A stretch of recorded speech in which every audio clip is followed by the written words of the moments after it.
This episode of Chor Leoni Inside is sponsored by Joseph Anthony, one of the beloved members of our baritone section. They say it's all right. They say it's all right. Say it's all right.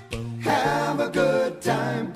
Hello and welcome to Chor Leoni Inside, our second season, first episode. I am Erick Light, Artistic Director of Chor Leoni Men's Choir from beautiful Vancouver, British Columbia, and we are so glad to be back and so glad to have you with us. I got so many letters from people so upset when we took a little hiatus for the summer. You know, we all need a break, and some of you just could not handle it. And I'm glad that we can be back here for you and sharing some music. It does mean so much to be able to share in this way during this time when we maybe can't see each other in our normal ways. I have wonderful guests on the show today. Two members from Cantus. Those of you in the Vancouver area remember they appeared with us a few years back at our VanMan Male Choral Summit. But before we get to those lovely dudes, I want to play one of just the chestnuts and nuggets of the male choral repertoire. It's one of the first pieces I ever sang when I joined a male choir in high school, and it's George Meade's arrangement of Down in the Valley. It's a really simplistic arrangement of the piece, but it's also one that I think you get to hear every last aspect of the sound of a choir like Chor Leoni, from the lowest basses to the highest tenors, the triple P's and the double fortes, and I just thought it was a great way to get our ears back into hearing this sound.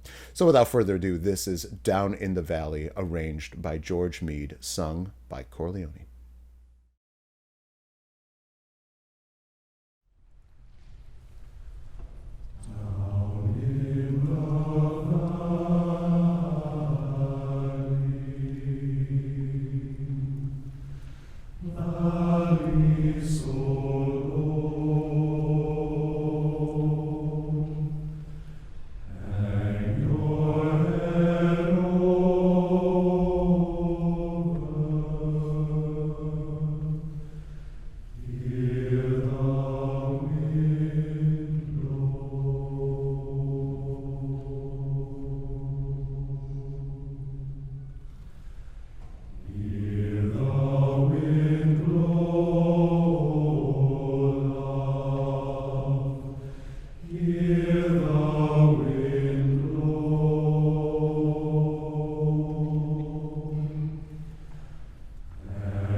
Love whom you please, but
Beautiful.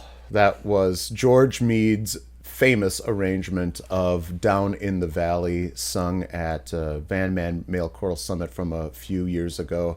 And man, I miss being with those guys and hearing that sound live. Hope you enjoyed that.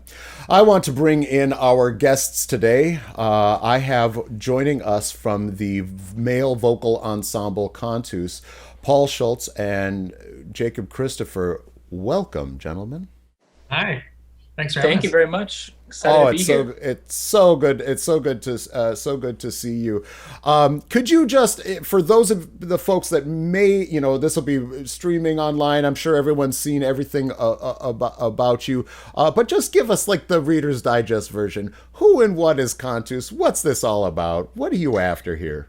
Absolutely. So Cantus is an 8-member full-time professional vocal ensemble based in the Twin Cities of Minneapolis and St. Paul, Minnesota. And we're in just past our 25th anniversary. So we've been around a while. And we tour about 100 days a year around the country and around the world. And we do about 36 shows in our home base of the Twin Cities, work with thousands of students each year. And we have a collaborative model, which makes us a little different, where the 8 singers, the 8 artists have to program, rehearse, make some administrative decisions, all by consensus. And so that's what makes us a little bit different. But yeah, we're really excited to be here with you, Eric. It's great. It's great having you here. And for those that don't know, I was one of the 4 founders of this group 20 years ago. And actually, this question's just much more for me. Is there anyone in the group that wasn't born when this group started? Is anyone under 25 I don't now? know if you want to hear that answer. Yeah. Well, right. I asked. Is it true? No, I think everyone is currently over 25. Yes. Okay, So you're good. but maybe in diapers or something. Yes, definitely in diapers. Oh, so old, so old. Well, it's great. For those that have never heard Cantus, and it's such a joy to be able to share your music. I want them to hear you first off, and we're gonna play a piece by a composer that both you and we at Chor Leoni have worked with, BC native. Don McDonald. Can you tell us a little bit about this piece and especially kind of the gist of this text? I think it's such a beautiful piece of music and a lovely, lovely text. Yeah, so this When the Earth Stands Still by Don McDonald, it's a gorgeous piece and it's very reflective. It's, will you take the time to hold me when the earth stands still? And it's kind of, it has this feeling of loneliness and kind of the end of the world, of disconnection, of yearning for connection. And I think it's a beautiful, beautiful song for, I think, our current moment where we're all distanced. Yeah. And we used it in a similar context in a touring show a few years back. Well, without further ado, a composer I'm just really thrilled about and love singing his music. This is When the Earth Stands Still, Don McDonald.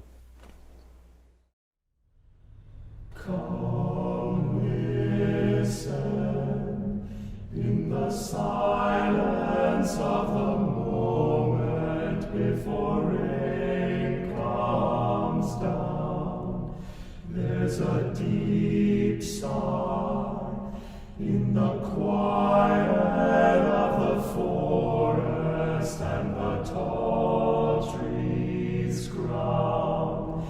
Now hold me, will you take the time to hold me and embrace the chill?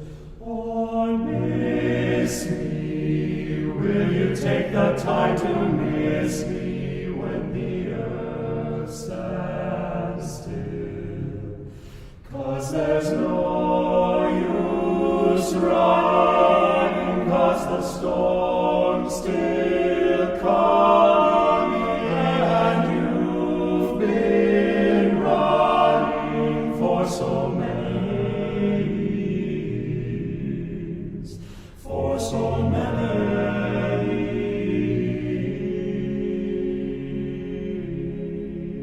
years.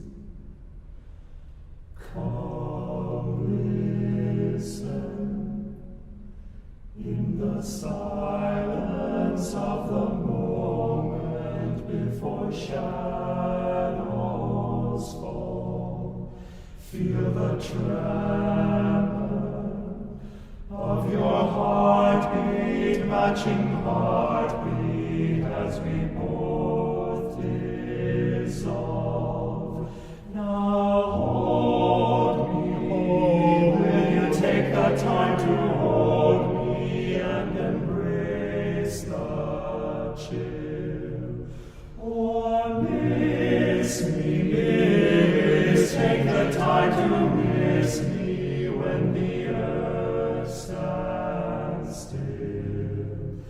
'Cause there's no use running, 'cause the storm's still coming, and you've been running for so many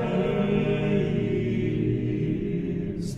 So stay with me, having my arms like branches of a tree that shelter you for many years. So many years. So stay with me, stay with me.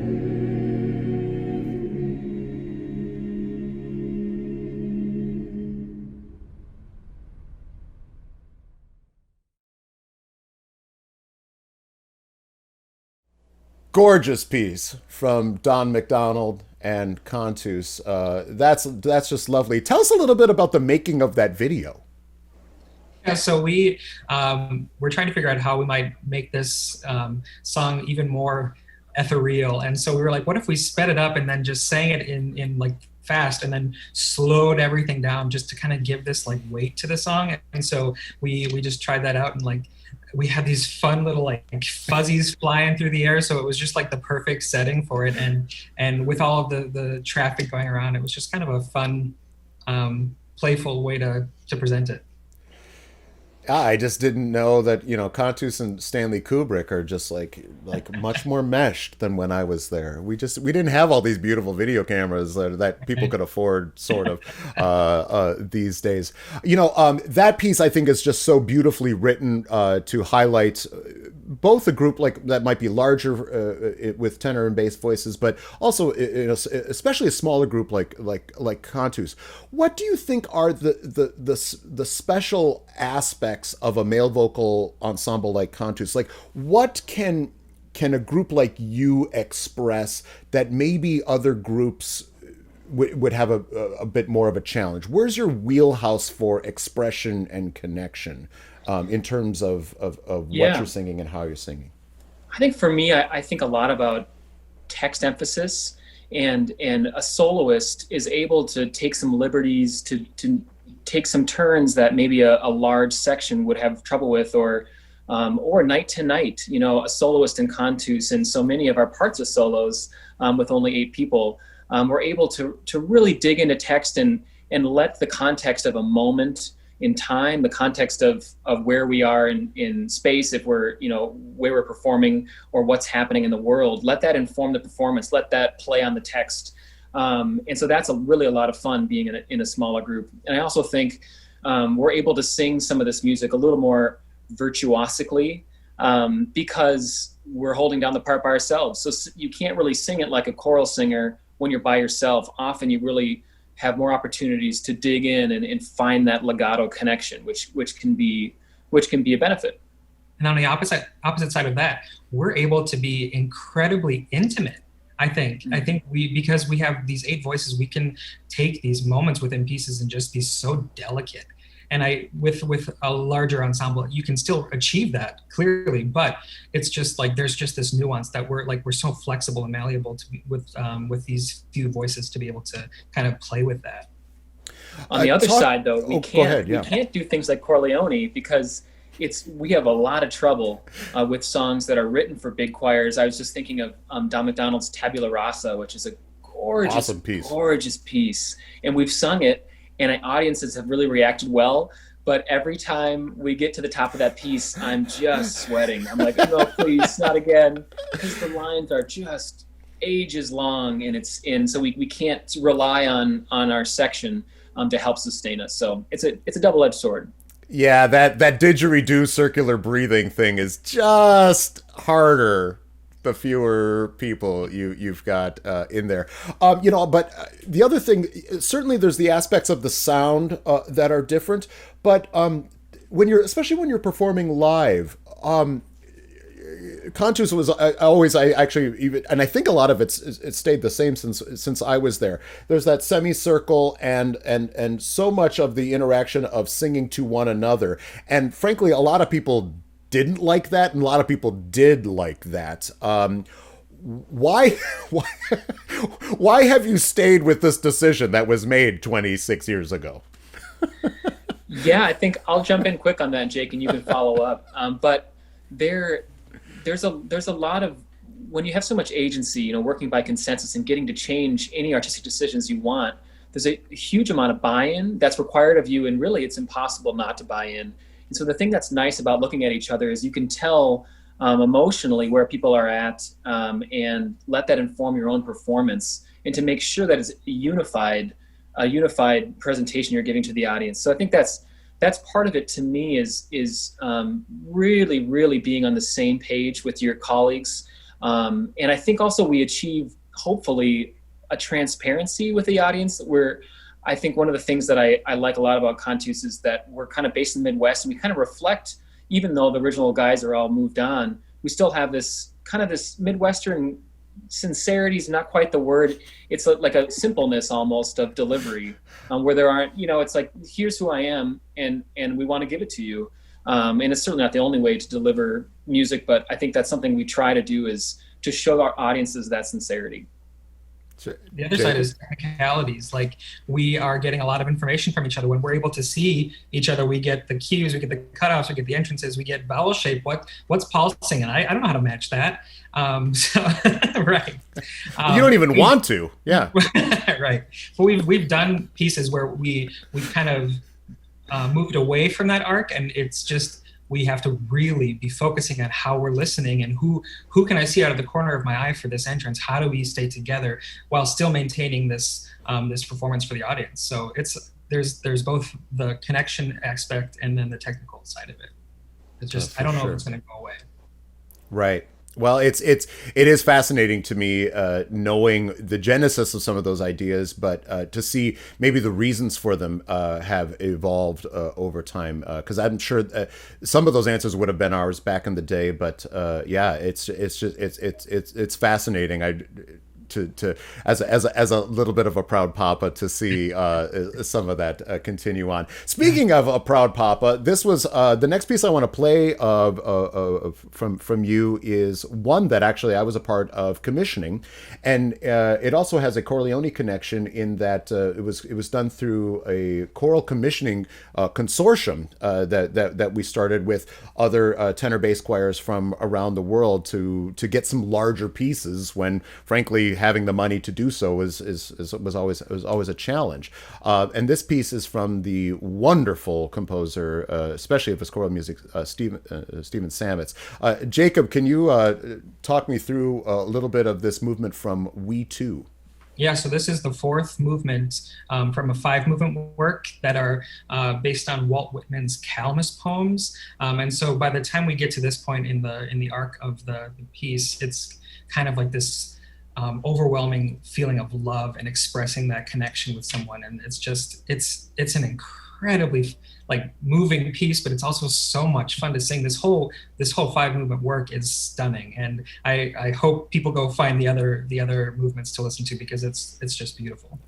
Yeah, and I have to say, one of the Cantus recording of that it's really, really, really beautiful, and I just think it's one of the unsung gems of the choral repertoire. So this is Not Heat Flames Up and Consumes, fourth movement from Stephen Sametz's We Two, sung by Cantus. Not heat flames up and consumes,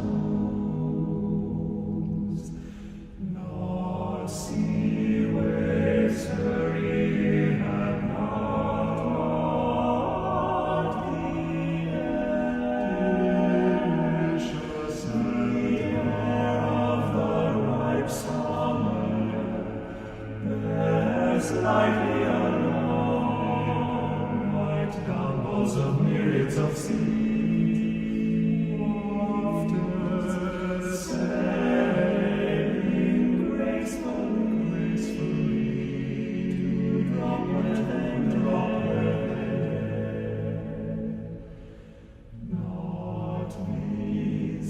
not these, oh, none of these, no, none of these, more than the flames of me, consuming, burning for his love whom I love. Oh, none more than hurrying in and out, does the tide hurry, seeking something and never give all. Oh, I the same. Oh, I the same. Nor gambols, nor perfumes, nor the high rain-emitting clouds borne through the open air, any more than my soul is borne through the open air, wafted in all directions. Oh, love, for friendship and for you.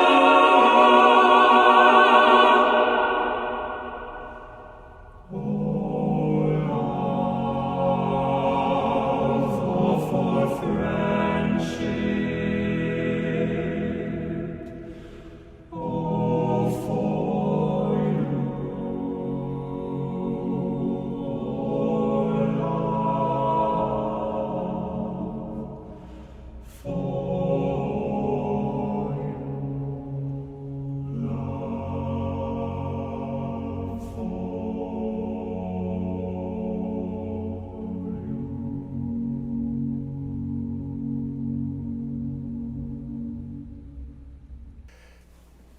That was not Heat Flames Up and Consumes, a fourth movement from a larger piece by the American composer Stephen Sametz. What gorgeousness, guys. So wonderful hearing that piece. Thank you very much. Yeah, and as we've talked about off camera, it's a good sing, isn't it? Yeah, I think that's one of the things that I just love about this 5-song cycle is he just writes for the voice. It is so much fun to sing. As a singer, you're set up at every turn to really give your best, which it's almost magic. I mean, it's not easily done, and he does it beautifully. Yeah, it's just great. And one of the things you talk about what Cantus is, and from the get-go, when we turned the corner from being a kind of a student group to professional, the idea was right away to go for full-time professional work, with sort of Chanticleer being the model that was out there. And that's not, especially since the foundation of Cantus, so much other professional choral music has developed. There just wasn't as much of it out there for the professional choral singer. So Cantus is unique in many ways, but that full-time aspect of the group is there. In just terms of what that means for your lives, for the ensemble's life, for the organization, what are the opportunities and challenges there for you? I think one of the things that I wasn't expecting as much was this. It's a vocal ensemble. There's so much more that goes into it. we have to be a part of every process. We're the arts admin side as well. We have an office staff, but they can't do everything, and so we take over these roles. Like I'm the tour manager for Cantus when we're on the road, when we're able to be on the road. Paul does communications. Wait! I want to thank you for that because I know it's a thankless job. So yeah. It's a long. I really like doing it, but it is. It really is. But every singer has to take on this second, third, and sometimes fourth role within the company, and it's something that you really have to figure out how this kind of fits into a life, right? And how you can navigate that time management. But I think worth it. Too, for me, like I think it's wonderful to be able to count on that income, obviously, and it definitely was attractive to me, and I think for my colleagues as well, to be able to plan your life, to not have to be searching for the next gig, to be putting together a bunch of disparate jobs into one career, and to be able to build year to year. You know, we get cost of living adjustments. You know, this is stuff that other singers, other artists can't even necessarily hope for. So we're really fortunate that way.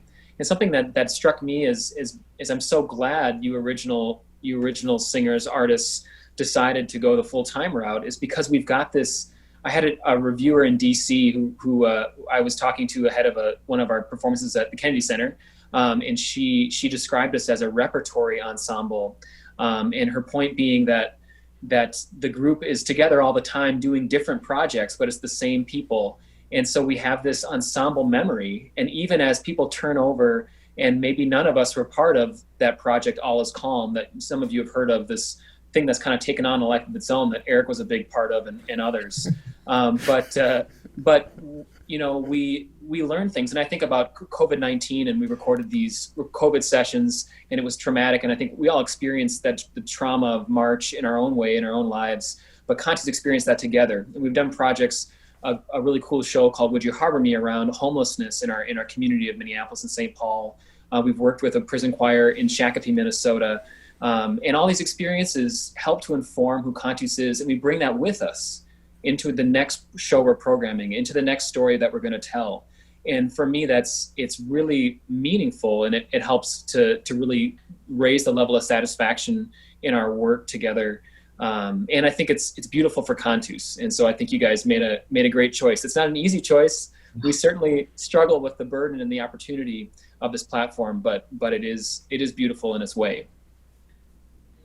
Well, and I've got to say, from my end, it's just a lot of proud papa moments of seeing that which was just sort of an idea, a flicker, it'd be such a torchbearer for this kind of art form, and so much of those original ideas, as I kind of said before, holding on, but maybe evolving in very natural and organic ways, and I think that's just so healthy and so good.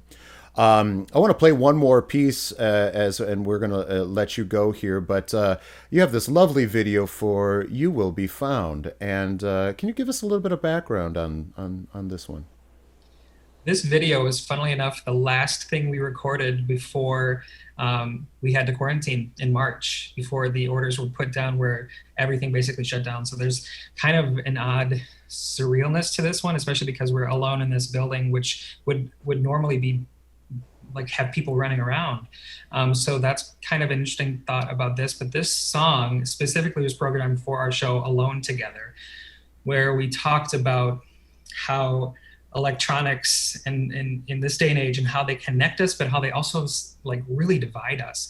And that show took on a whole new meaning after COVID. Before COVID, it was just like, oh, electronics and like technology is the worst, and we lose these connections. And now it's the only way we can connect. So it's just kind of taken a whole new meaning, right?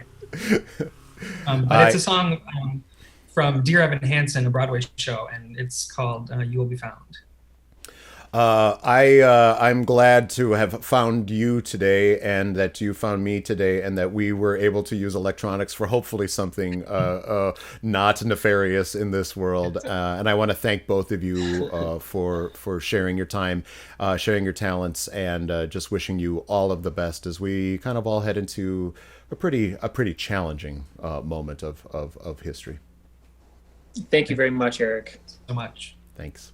This is You Will Be Found from Dear Evan Hansen.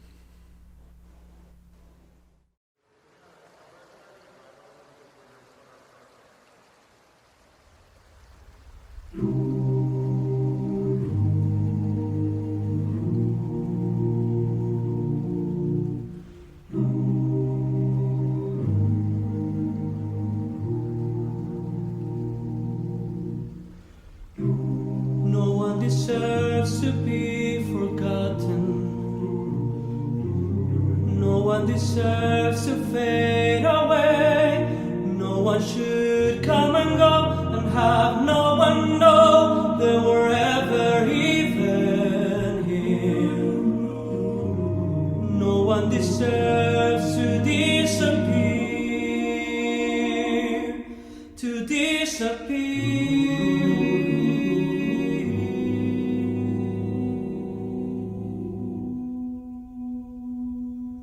Have you ever felt like nobody was there? Have you ever felt forgotten in the middle of nowhere? Have you ever felt like you could disappear, like you could fall and no one would hear? Well, let that lonely feeling wash away. Maybe there's a reason to believe you'll be okay. 'Cause when you don't feel strong enough to stand, you can reach out your hand. And oh, someone will come running, and I know they'll take you home. Dark comes crashing through, when you need a friend to carry you, and when you're broken on the ground, you will be found. So let the sun come streaming in, 'cause you'll reach up and you'll rise again. Lift your head and look around, you will be found.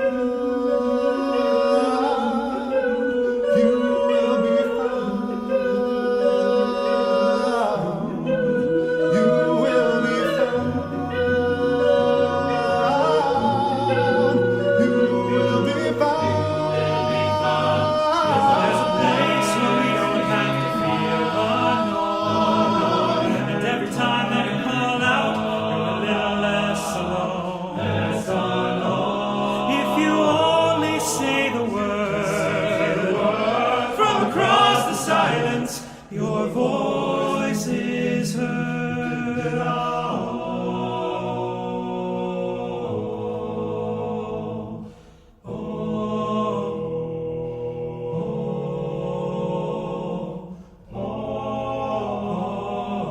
Someone will come running. Someone will come running. Someone will come running to take you home. Someone will come running to take you home. To take you home. Even when the dark comes crashing through, when you need a friend to carry you, when you're broken on the ground, you will be found. So let the sun come streaming in, 'cause you'll reach up and you rise again. If you wanna look around, you will be found. You will be found. You will be found. You will be found out of the shadows.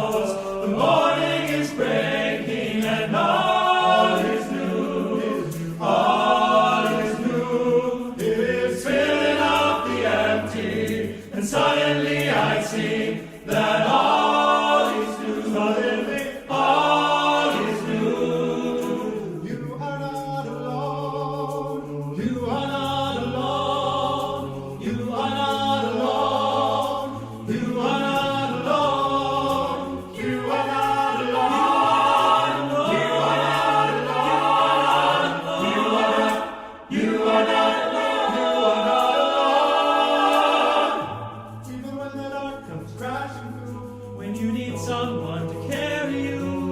When you're broken on the ground, you will be fine. Let the sun come, 'cause you'll reach up and you'll rise again. If you only look around, you will be found. You will be found. You will be found. You will be found.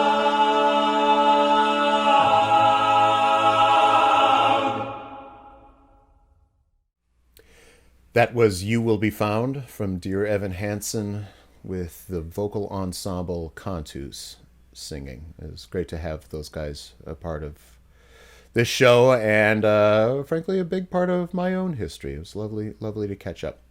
I want to play one more piece from Chor Leoni, and this was a work setting of the text, the De Profundis text, been set by many composers over millennia.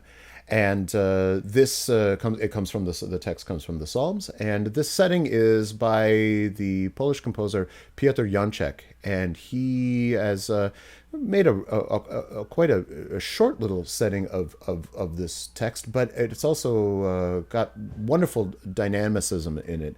And we initially encountered this piece as I was putting together a program where Chor Leoni collaborated with Ballet BC, one of the preeminent ballet companies in Western North America, and we did an entire program with them, and this was a wonderful piece for them to dance to. In fact, every time I hear it, I can still see some of the choreography that was set to this so brilliantly.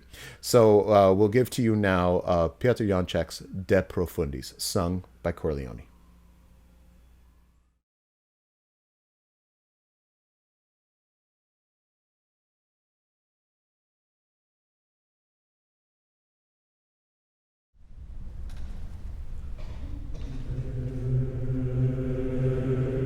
Maria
That was De Profundis by Piotr Janczek.